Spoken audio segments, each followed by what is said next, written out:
identified some of the sort of broader technological and social shifts that occurred in the course of the 20th century. And in the coming 45 minutes or so, we will discuss how these shifts manifested themselves in architectural terms, and also how they tie the various lectures in this module together. Now, the remarkable thing about the 19th century was the fact that, unlike previous eras, it never produced a unified architectural language that was genuinely of its own time. Throughout the Western world, architects drew their inspiration from the styles of previous eras. And the slide shows two of the many great Victorian buildings that we have in Liverpool. Both were built with the latest construction methods and incorporate the latest building technologies. But they both hide these behind historicist elevations, which refer to Greek antiquity, in the case of St. George's Hall, or the late medieval Gothic style, in the case of the Victoria Building. In the second half of the 19th century, artists and architects in various parts of Europe began to make a stand against such backward-looking traditions, each in their own way, but with the overall aim to not just be modern, but to look modern as well. This first happened here in Britain with the arts and crafts movement, whose crowning achievement, perhaps, is Charles Rennie Mackintosh's Glasgow School of Art. Now, what makes this building so extraordinary is that nothing about it refers to any past historic style. Note that the seemingly classical symmetry of the building is repeatedly broken, most notably through the different number of windows on either side of the central axis, but also the different sizes of the windows and the different spacing between them. Now, there's not a hint of applied decoration or ornamentation anywhere. The stone walls are flat, almost industrial. Lintels in exposed concrete bridge the wide window openings of the studio spaces. And the windows themselves are made of thin metalwork without any mullions. In Britain, such early attempts at freeing architecture from its historic shackles remained initially of little consequence. But on the European continent, they were taken up with enthusiasm as part of a broader artistic movement which had distinct regional offshoots. The French called it Art Nouveau, which is also the term used in the English language. The Germans called it Jugendstil. The Italians called it Stile Liberty. And the Spanish, or rather the Catalonians, refer to it simply as Modernismo. The slide shows two early and fairly typical examples of this new style. On the right, you have the interior of Horta's Hotel Kassel, generally acknowledged as the first Art Nouveau building. And on the left, one of Guimar's famous entrances to the new metro underground system in Paris, which was opened on the occasion of the World Exhibition in 1900. In both cases, you can see that the new structural materials, specifically iron, are not hidden behind historic facade designs, but displayed openly in the form of these characteristically entwined floral motifs, which sort of blur the distinction between structure and ornament. Next week, Nicholas Ray will be our guest lecturer. Now, Professor Ray is a distinguished architect and academic from Cambridge University, and he will explain to us in great detail the cultural and sort of philosophical underpinnings of this important period around the turn of the century. His particular emphasis will be on Vienna, which became a cradle of artistic innovation, not just in architecture, but in furniture design, graphic design, and other creative fields as well. Much of the creative impulses to modernism had their origins in Vienna in the period prior to the First World War, and this is what Professor Ray will be talking about. Now, historically, highly unusual, Europe, from the early 1870s onward, enjoyed a period of prolonged peace. Towards the end of the century, this was accompanied by increasing prosperity amongst the professional middle classes. For them, life was pretty good. Advances in medicine meant that they lived longer and better. Industrialized production meant that a greater variety of goods became available to them. And rising incomes meant that a larger section of the populace was actually able to afford them. The period also saw the birth of tourism, as railways and passenger ferries made it possible for people to travel to faraway places. The slide shows a couple of advertisement posters from around 1900. Note especially on the left-hand side this poster by a famous graphic designer called Alphonse Mucha, and a sort of very Art Nouveau-ish way in which he represents the railway by using these circular and linear motifs, suggesting railways for which it was obviously an advertisement. Now, the French refer to this as the Belle Époque, the beautiful epoch. It had a sort of end-of-time flavor about it, a sense that things could never get better and would never get worse. To some extent, the cultural output of the Belle Époque, with this self-indulgence and this sort of playful or joyful play with colors and shapes, reflected this general sense of optimism. However, it also reflected a certain escapism, reluctance to face up to the true realities of the time. The middle and upper classes may have had a jolly good time traveling to world exhibitions, chatting in cafes, and dancing in parks, but their affluence never really trickled down to the working classes. It rarely does.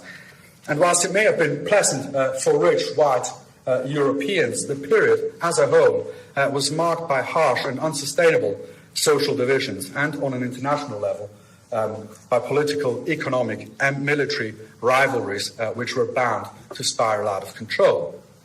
Now, for ordinary workers, conditions were marked as miserable as they had been since industrialization had begun, and in a growing number, they came to despise the world in which they lived. Throughout Europe, labor strikes and rebellions became a conspicuous feature of the early 20th century, and in Russia, obviously, it needed only spark to light the fuse of the Bolshevik Revolution, which would once and for all dispose of the old social and political order. Equally importantly, the period was in fact nowhere as peaceful as Europeans made themselves believe. Warfare was merely externalized, much as it is today.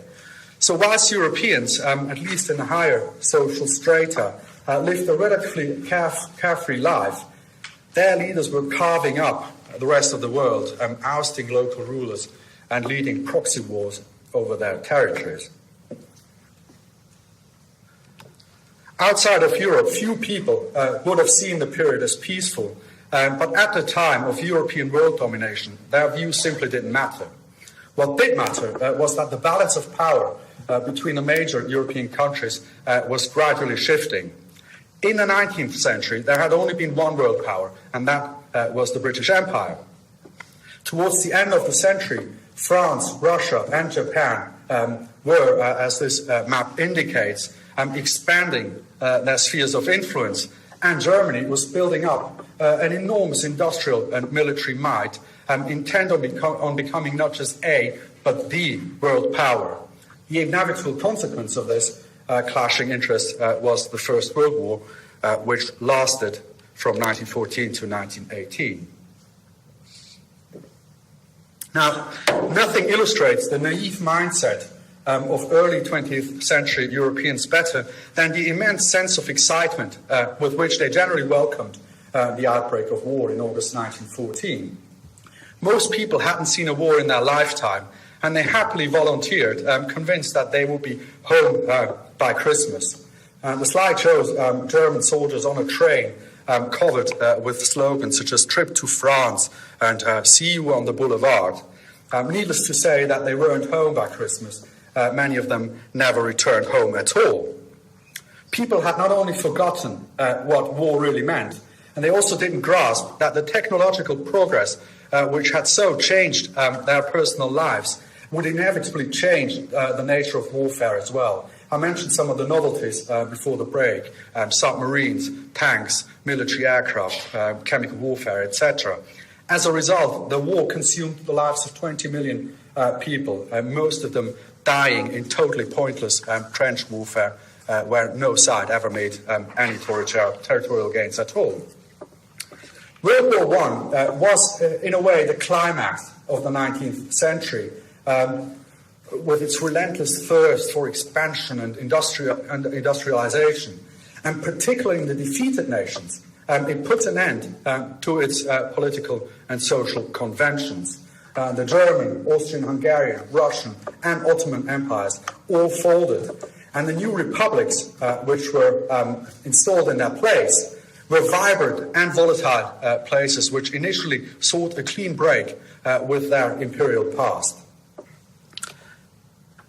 Along with the technological advances mentioned earlier, electric lighting, cheap energy, new building technologies, etc., these conditions were conducive to the creation of an entirely new architectural language. And this language, modernism, will be at the core of our lecture course this term. Now, unlike Art Nouveau, which had offered a new mode of expression but did not suggest a fundamental change in architectural approach, modernism promised just that.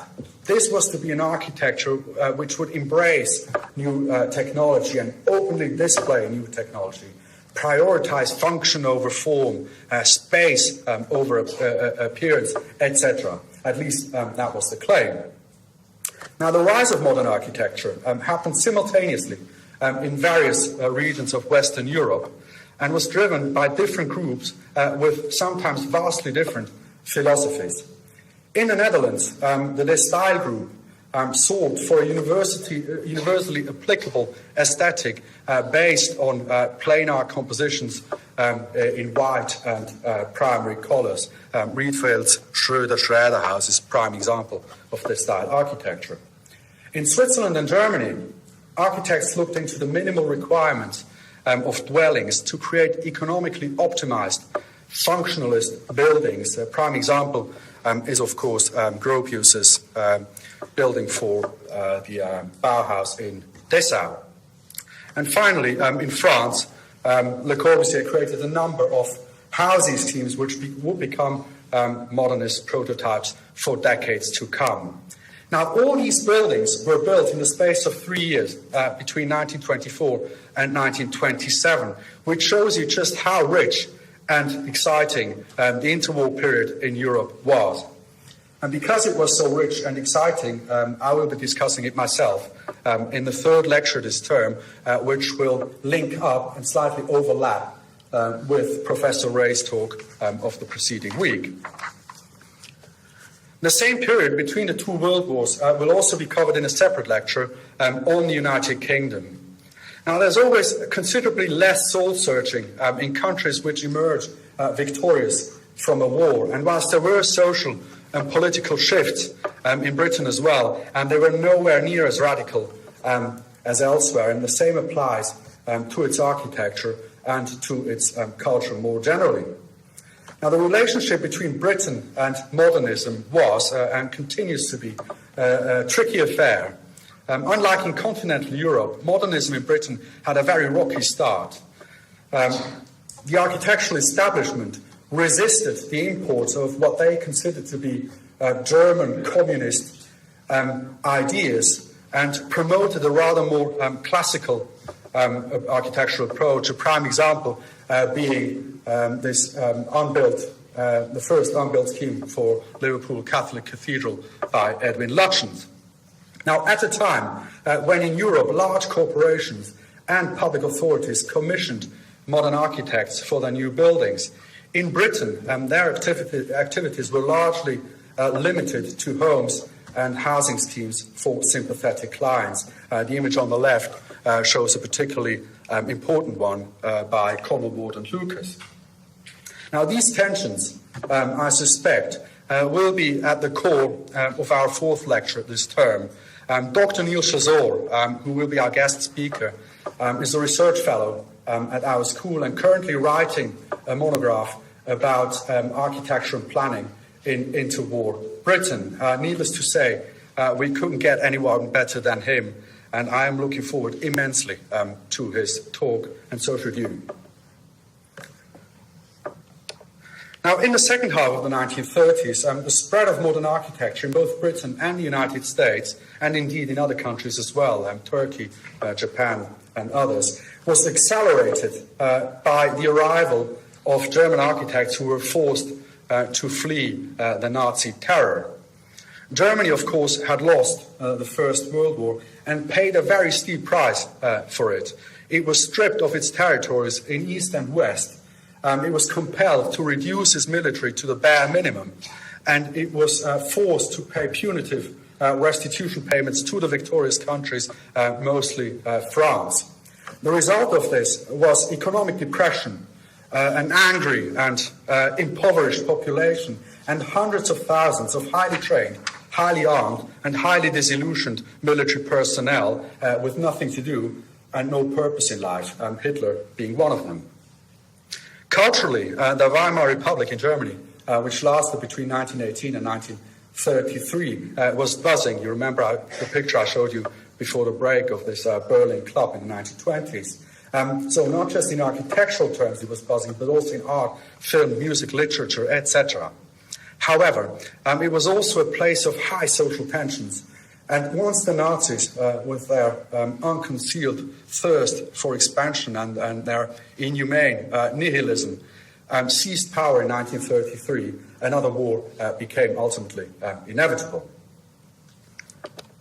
The Second World War lasted between 1939 and 1945 and cost the lives of more than 60 million people, including 6 million who were murdered with appalling efficiency in annihilation camps, more than 1 million in Auschwitz alone, the dark side of modernity.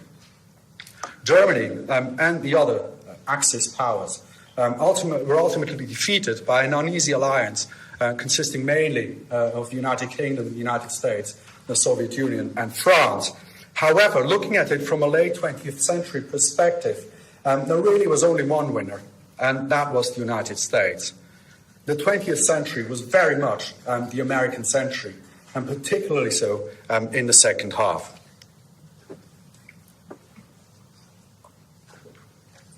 The United States had been booming in the early 20th century as well, up until the Wall Street crash of 1929 and the Great Depression which followed it. Take a look at these smartly dressed men queuing up for food charity. This was 4 years of desperate poverty, even amongst the professional middle classes. The Great Depression was eventually overcome, in part through Roosevelt's New Deal, a comprehensive industrial policy package funded by the government and implemented in 1933. This included enormous infrastructure projects, such as the Tennessee Valley Authority, a publicly owned utility producing hydroelectric power through a vast system of dams and power stations.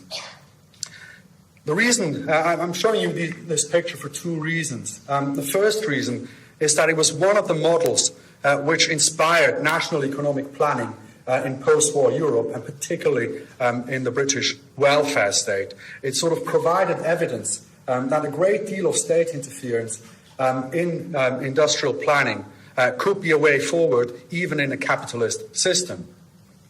Secondly, the image exemplifies the reason for America's meteoric rise from the 1930s onward, because it was through cheap and abundant energy supplied by large-scale power plants like this one here that the United States attained and safeguarded its economic superiority in the following decades. In 1917, only a quarter of all households in the United States had access to electricity. By 1940, it was almost 9 out of 10. This meant that household appliances such as fridges, vacuum cleaners, toasters, television sets, etc., could be marketed and sold to a great number of people. Consumer goods were the main engine behind America's economic recovery and prosperity, and the associated consumer lifestyle, which you see illustrated on this slide, was the ideal to which all Western societies aspired in the post-war period. Architecturally, the contributions the Americans made in the 20th century are too many to discuss in this brief introduction today. In the late 19th century, Chicago had been the birthplace of the modern skyscraper by using fireproof steel skeletons in combination with non-structural claddings, first in decorative stone and then later, of course, in glass. So the so-called curtain wall system, which was, of course, pioneered here in Liverpool by Peter Ellis. Now, the prototypical skyscraper consists of three things: an entry level reserved for shops and circulation, then a random number of uniform office levels, and then on top, an often spectacularly designed attics, which houses all the technical equipment. The first who formulated this three-part composition, which by and large is still the guiding principle today, was Louis Sullivan, who also coined the phrase form follows function, often misunderstood, as we will no doubt learn in a few weeks' time. Certainly the most influential American-born architect in the 20th century, however, was Sullivan's pupil, Frank Lloyd Wright.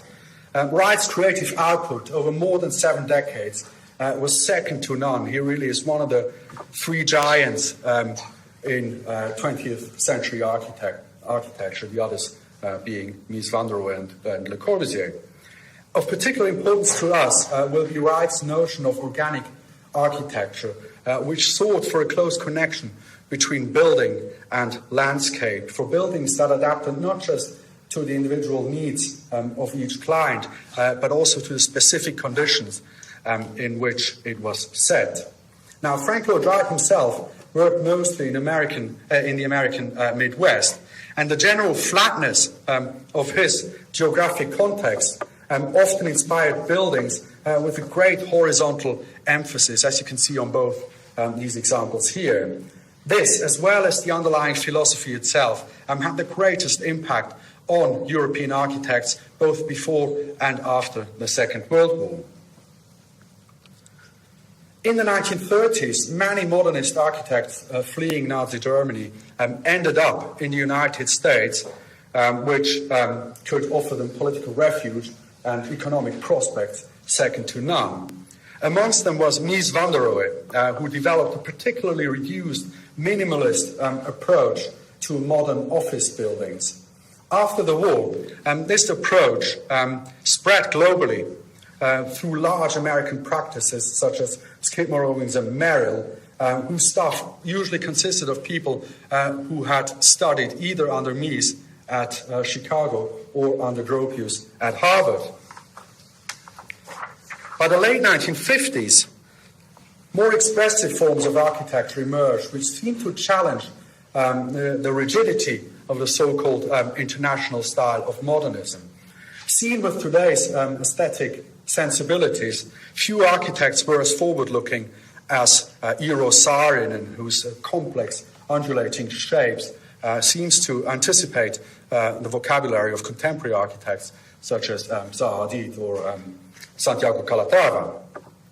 10 years later, in the late 1960s, American architects were also at the forefront of postmodernism, a sort of mannerism driven by a broader disaffection with modern society and its values, including its architectural values. And the slide shows the Vanna Venturi house, built by Robert Venturi for his mother, pretty much the first, or one of the first examples of postmodern architecture.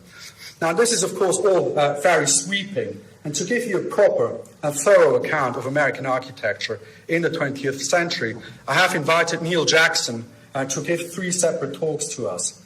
Professor Jackson is the Charles Riley Professor of Architecture here at Liverpool, and he's also the president of the Society of Architectural Historians of Great Britain. He's a world-leading expert in American architecture, and if anyone can answer our questions, it will be him.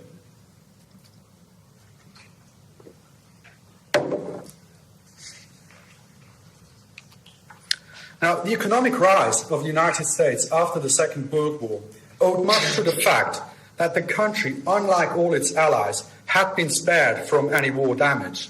The United States entered the Second World War after the Japanese surprise attack on Pearl Harbor. But apart from that, that was pretty much the last the normal American person saw of the war, at least on his or her own soil. In stark contrast, in Europe and elsewhere, the war brought devastation at an unprecedented scale. And in this, the two world wars really differed very markedly. The First World War was 4 years of atrocities, but these were largely limited to particular battle zones.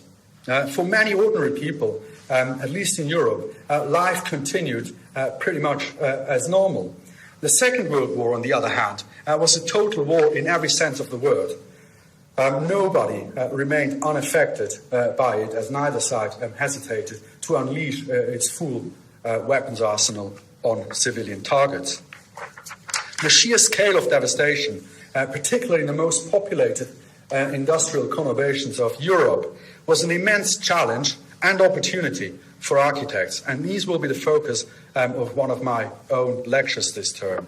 The emphasis will be on Europe, but I'll also try to fill in some other gaps, discussing at least in passing events in other regions which may not feature in one of our guest lectures. I'm thinking of particularly interesting architecture in South America, specifically in Brazil, possibly Eastern Europe, Israel, and almost certainly Japan. I can't go into any more detail at the moment because I simply don't know what I'll be covering until I hear what our guest lectures will cover. Certainly, the emphasis will be on Western Europe. The aftermath of the Second World War made little distinction between winners and losers in Europe. The situation was largely the same for all of them. Industries and infrastructures were destroyed, the housing stock was depleted, and they were all essentially bankrupt. Eastern Europe came under economic and political control of the Soviet Union, and to contain the spread of communism, the United States bankrolled reconstruction throughout its comprehensive Marshall Plan, which between 1948 and 1951 injected the equivalent of $150 billion in today's money into the European economies.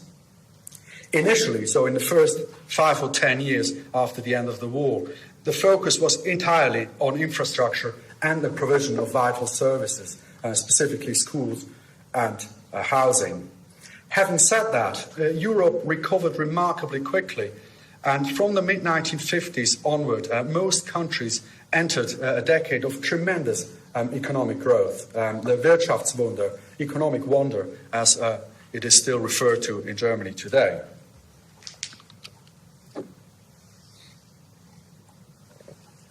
Now, driven by cheap fossil fuels, the late 1950s and early 1960s were a period of enormous building production and the creation of an accordingly spectacular architecture.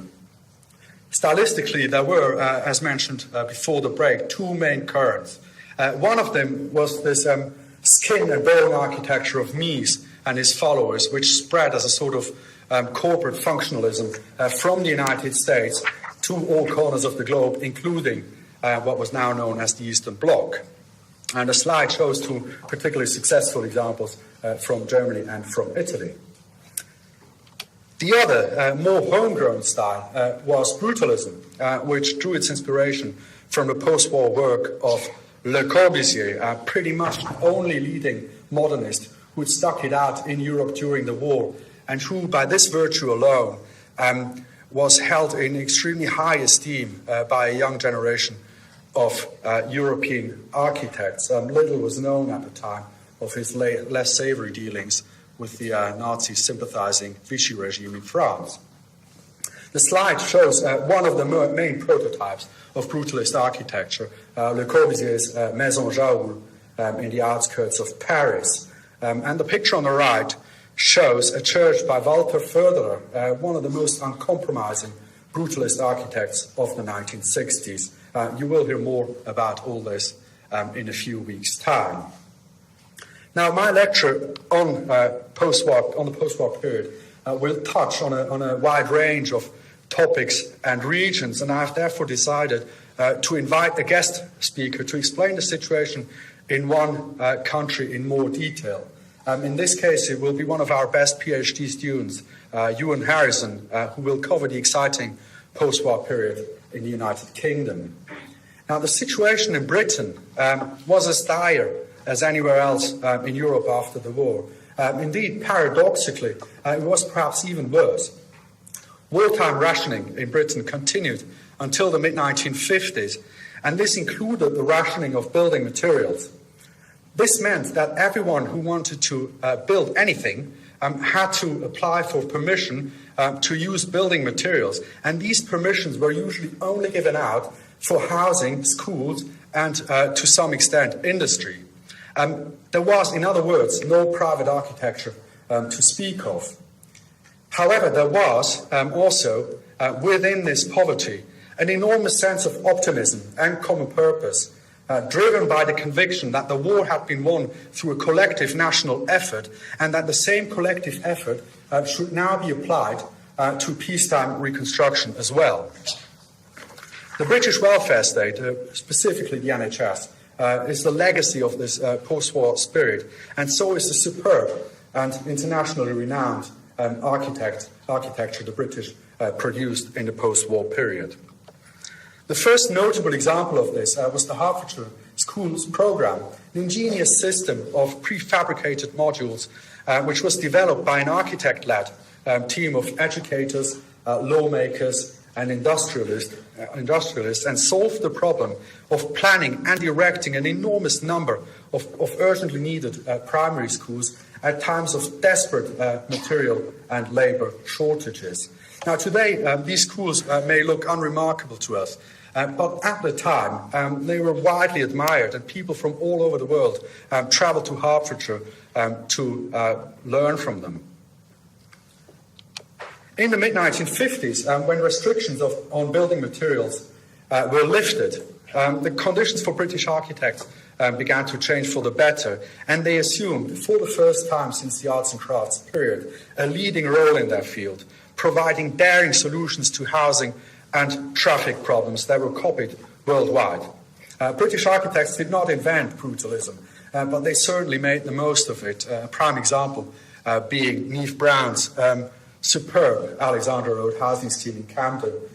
You are certainly aware of the fact that Niamh Brown was the winner of the RIBA Gold Medal last year and has sadly since died. Initially, the welfare state was the main engine behind Britain's architecture. But in the second half of the 1950s, the private sector too began to build at an enormous scale. By far the commercially most savvy and successful architect was a man called Richard Seifert, who had an uncanny skill in exploiting legal loopholes in building regulations. Nobody knows more about this than Ewan, and I look forward to his sharing some of the insights of his research with us.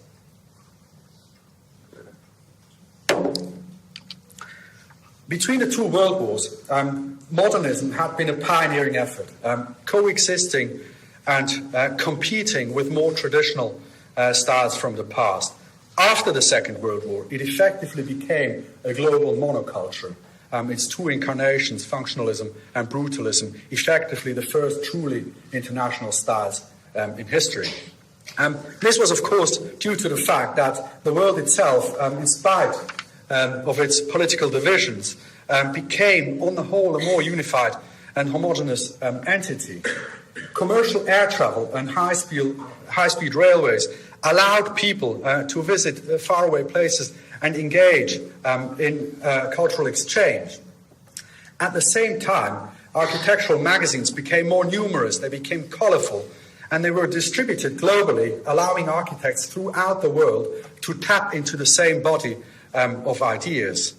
Where a Gothic master mason might have built 2 buildings his entire life and maybe knew 20 more, a 20th century architect could be involved in 50 projects that got completed.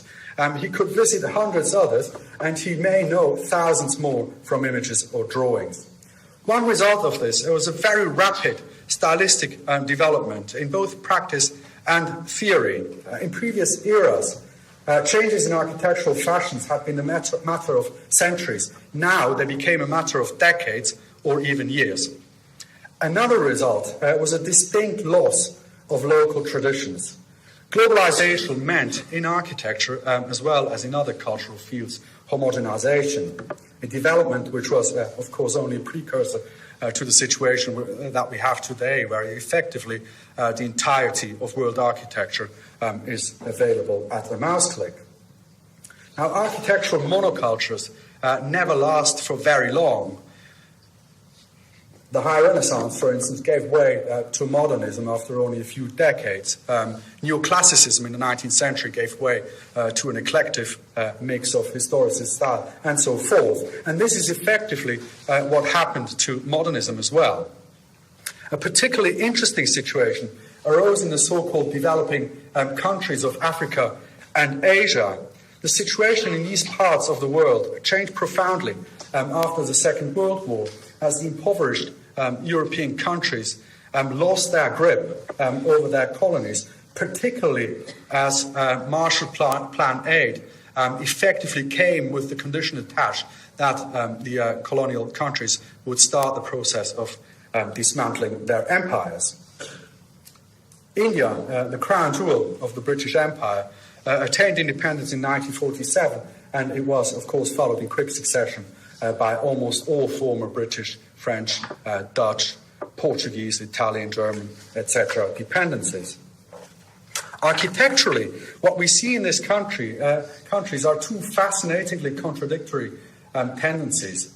On the one hand, we have this global trend towards modernism, which I mentioned a bit earlier: modern structures and materials, modern building technologies, modern architectural vocabulary.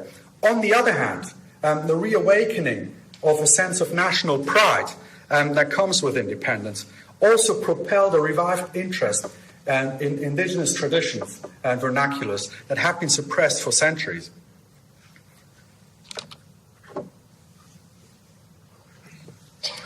Architecture had always been a medium of imperialism. In conquered territories, it was always Western architects working for the colonial service who built the representative public buildings. And the architectural language they used reflected their tastes, not the tastes of their subjects. In late colonial times, so 1940s, early 1950s, attempts were made to adapt Western modernism to local vernaculars, but it was not until countries in Asia and Africa actually gained their independence that local architects began to successfully merge the modernism they had acquired through their training in the West with the local traditions they knew and treasured in their home countries. In the post-war period, modernism became a global architectural language, but it was a language which was spoken in an increasingly large number of regional dialects. This interplay between modernism and local vernaculars is a key aspect of recent architectural history, and one that has attracted a great deal of research in the past couple of decades, slowly giving us here in the West a more balanced and broader understanding of architectural developments elsewhere. Such considerations, I suspect, will be at the heart of our 2 guest lectures by Soumen Bandyopadhyay. Professor Bandyopadhyay is not only a very distinguished scholar, but also the head of the School of Architecture here at Liverpool, and his 2 lectures will center on East Asia and particularly on India. The slide shows excellent examples of the work of Jeffrey Bawa, an AA-trained architect who practiced in Sri Lanka, and Charles Correa, an MIT trained Indian architect, and as far as I know, the first non-Western recipient of the RIBA Gold Medal. In the Western world, too, attitudes were changing in the course of the 1960s, and this was bound to have an impact on architecture. This was very much the decade of technocrats, marked by boundless faith in the feasibility of things, in technology as the solution to all problems. Remember that in 1961, at a time when commercial air travel was only just coming of age and no computer existed, John F. Kennedy announced that the Americans, before the decade was out, the Americans would land a man on the moon and returning safely back to Earth. And within 8 years, they actually did this. So anything seemed possible. And the architecture of the period very much reflects this mindset, a scale of ambition amongst architects and planners which bordered on megalomania.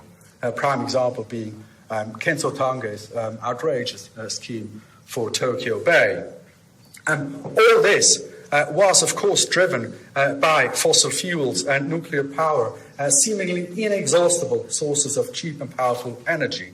And it is in this context that we have to see schemes of the late 1960s, such as this famous Archigram project, which imagined entire cities roaming the earth as giant robots. Today, we are tempted to see things like that as pure speculation and fantasy. But at the time, before people became aware of any limitations to resources, this did not seem an impossible proposition at all.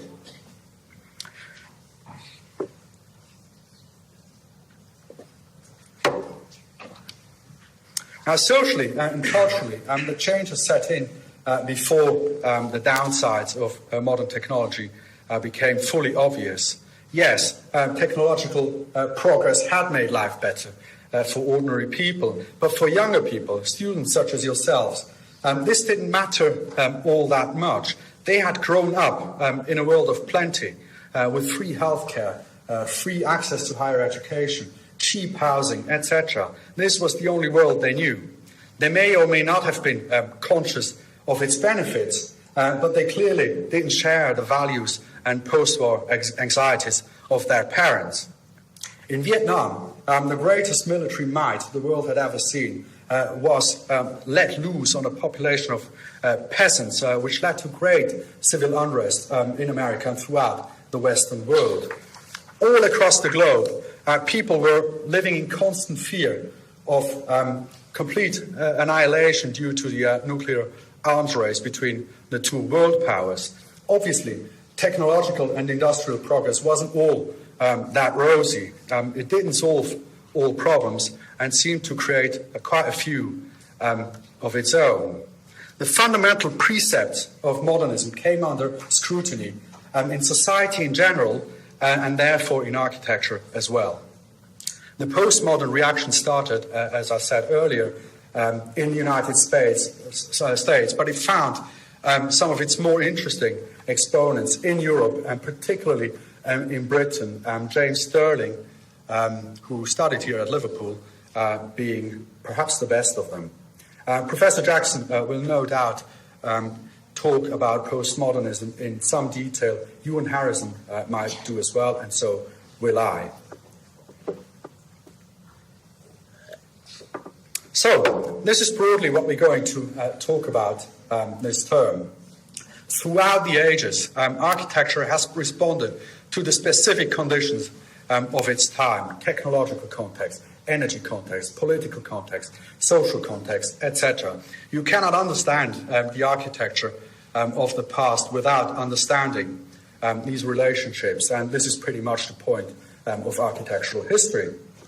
Now, architectural history does not provide ready-made solutions for contemporary problems, but awareness of the diverse conditions that have a bearing on architecture is, as far as I'm concerned, really pretty much a precondition for finding these solutions. The idea behind today's lecture was to give you a broad understanding of the 20th century in its entirety.